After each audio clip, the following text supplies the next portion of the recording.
अस्सलाम वालेकुम। I am आफाक अहमद। जैसे कि आज का हमारा फिज़िक्स का जो टॉपिक है वो है the second law of thermodynamics. Previous topic जो हमने डिस्कस किया था वो फर्स्ट लॉ ऑफ थर्मोडायनेमिक्स था, जिसमें हमने डिस्कस किया था कि थर्मोडायनेमिक्स प्रोसेस कौन कौन से होते हैं, और फर्स्ट लॉ को हमने डिस्क्राइब किया था, उसकी एग्जांपल और उसकी एप्लीकेशंस जो थी आइसोबैरिक, आइसोकोरिक, आइसोथर्मल। ठीक है बेटा। और उसके साथ साथ थर्मोडायनेमिक्स प्रोसेस की डेफिनेशन जो पढ़ी थी हमने बेटा। ठीक है। तो आज का जो हमारा टॉपिक है वो है सेकंड लॉ ऑफ थर्मोडायनेमिक्स। इसको हम डिस्कस करते हैं। देखिएगा, the second law of thermodynamics is a statement about which processes occur and which do not. There are many ways to state the second law. Here is one. काफ़ी ways हैं जिससे हम second law को state कर सकते हैं बेटा। उसमें से एक जो वे है ये है, उसकी डेफिनेशन ये है बेटा, heat will flow spontaneously from a hot object to cold object. जो हीट है वो आपको पता है बेटा फ्लो करती है हॉट ऑब्जेक्ट से कोल्ड ऑब्जेक्ट या हॉट जंक्शन से कोल्ड जंक्शन। ठीक है बेटा। It will not flow spontaneously from a cold to hot object. ये आपको पता है कि ये जो हीट है ये फ्लो नहीं करती कोल्ड से hot object without expenditure of energy, without expenditure of work. Work के बगैर अगर हमें कोल्ड ऑब्जेक्ट से हॉट ऑब्जेक्ट हीट को मूव करवाना है तो हमें एक्सपेंडिचर ऑफ वर्क करना पड़ेगा बेटा। ठीक है। तो दो हमारे पास ना ये सेकेंड लॉ ऑफ थर्मोडायनेमिक्स की जो स्टेटमेंट्स हैं वो मतलब कि हमारे पास फेमस हैं। लॉर्ड केल्विन्स स्टेटमेंट एक होती है, लॉर्ड केल्विन्स स्टेटमेंट दूसरी होती है क्लॉजेस स्टेटमेंट। ये दोनों डिफरेंट साइंटिस्ट थे, लॉर्ड केल्विन और क्लॉजेस। लॉर्ड केल्विन ये कह रहा था बेटा कि अकॉर्डिंग टू केल्विन स्टेटमेंट देखें क्या है कि high temperature reservoir and low temperature reservoir are essential for the conversion of heat into mechanical work by heat engine. इसी तरह क्लॉजेस स्टेटमेंट कहती है बेटा कि it is impossible to convert heat from a cold body to hot body. ये impossible बात है कि हीट को फ्लो करवाया जाए, हीट को फ्लो करवाया जाए कहाँ से, कोल्ड बॉडी से हॉट बॉडी के दरमियान। लेकिन शर्त यह है कि अगर एक्सपेंडिचर ऑफ एनर्जी या वर्क करना हो, एनर्जी करनी हो, तभी ये कोल्ड बॉडी से हॉट बॉडी हीट फ्लो करेगी, अदरवाइज कभी नहीं करेगी। समझ आ गई बात बेटा।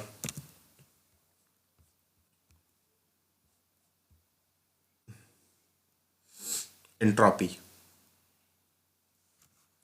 इंट्रॉपी की हम डेफिनेशन पढ़ेंगे बेटा। ठीक है। ये entropy definition of the change in entropy S when an amount of heat Q is added. देखें एक और स्टेटमेंट जो सेकंड लॉ ऑफ थर्मोडायनेमिक्स की है वो क्या कहती है बेटा, the total entropy of an isolated system never decreases. कि जो टोटल एंट्रोपी होती है सिस्टम आइसोलेटेड आइसोलेटेड सिस्टम की वो कभी भी डिक्रीज नहीं होती, हमेशा इंक्रीज हो रही होती है। ठीक है। सो इसकी डेफिनेशन यही पढ़ लें आपके, the total entropy of an isolated system never decreases. ठीक है। अब इंट्रोपी है क्या ये हम पढ़ेंगे। ठीक है बेटा। Entropy is a measure of disorder of the system. Entropy क्या है, measure of the disorder. Disorder जो भी सिस्टम का है उसको कहते हैं, उसको जो मेजर किया जाता है उसे कहते हैं entropy. This gives us yet another statement of second law. Natural processes tend to move toward a state of greater disorder. ये जो प्रोसेस है नेचुरल, ठीक है, ये अपने आपको क्या कहते हैं, इख्तिताम को जा रहे हैं। हमें ऐसे लगता है ना कि हम जिस तरह हमारी उम्र है, हम बड़े हो रहे हैं, नौजवान हो रहे हैं, लेकिन हम किस की तरफ जा रहे हैं, हम अपने एंड की तरफ जा रहे हैं। समझ आ रही है बात बेटा। एग्जाम्पल देखें, if you put a milk and sugar in your coffee and stir it.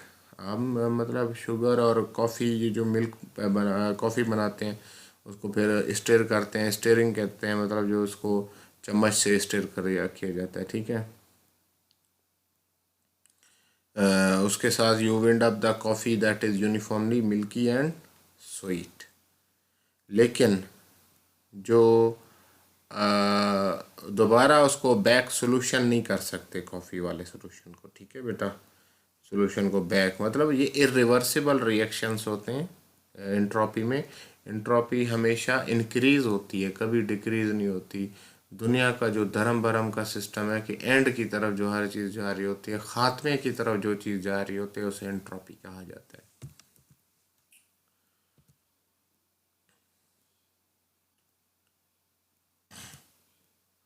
Summary इसकी देखें बेटा। समरी क्या कहती है कि सेकंड लॉ ऑफ थर्मोडायनेमिक्स हमारे पास कौन कौन से होते हैं बेटा। Heat flows spontaneously from a hot object to cold one but not the reverse. मतलब हीट जो फ्लो होती है वो हॉट से कोल्ड होती है। अगर कोल्ड से हॉट ऑब्जेक्ट करवानी हो, हीट को ट्रांसफ़र करवाना हो, तो हमें कोई ना कोई वर्क करना पड़ेगा। Natural processes tend to increase entropy, ये सेकंड उसकी डेफिनेशन थी। और चेंज इन एंट्रोपी का ये जो है फॉर्मूला वो लिखा हुआ है, delta S is equal to Q over T. Entropy is a measure of disorder. ये एंट्रोपी क्या होती है, डिसऑर्डर को मेजर किस चीज़ का होती है, डिसऑर्डर, जो भी सिस्टम में डिसऑर्डर चल रहा हो, ठीक है। As time goes on less and less energy is available to do useful work. ये देखें हर चीज़ अपने ख़ात्मे की तरफ जा रही है। एंट्रोपी का मतलब ख़ात्मा है, वो इंक्रीज़ होती जाती है हमेशा, कभी ये एंट्रोपी डिक्रीज़ नहीं होती। आपको पता है रिवर्सिबल इरिवर्सिबल रिएक्शंस में, इरिवर्सिबल प्रोसेसेस में, ठीक है बेटा। तो इसकी सिर्फ आपने इसमें हमारे पास जो सिलेबस में है ये कुछ मतलब सिर्फ क्या है हमारे पास, इसकी डेफिनेशन है और उसके अलावा एंट्रोपी की डेफिनेशन, एंट्रोपी का मेजर या उसका एग्जांपल डिसऑर्डर का, ठीक है। और इसमें हमारे सिलेबस में मोर देन इससे ज़्यादा हमारे पास हमारे सिलेबस में कोई चीज़ नहीं है सिवाय सेकंड लॉ ऑफ थर्मोडायनेमिक्स की डेफिनेशन, एग्जांपल। दो जो डेफिनेशंस हैं कि फ़्लो जो करती है हीट हॉट से कोल्ड करती है और एंट्रोपी हमेशा इंक्रीज़ करती है, ये दो डेफिनेशंस हैं। उसके अलावा क्या है बेटा, इंट्रोपी की चेंज इन इंट्रोपी देख लें, उसका फार्मूला, उसके अलावा उसकी डेफिनेशन एंट्रोपी की और एग्जांपल्स एंट्रोपी की, ये देखनी है। और कोई भी चीज़ आपको कोई क्यूरी हो, कोई चीज़ आपको समझ ना आ रही हो और कोई क्वेश्चन हो तो ज़रूर बेटा पूछिएगा। ओके बेटा, अल्लाह हाफिज़।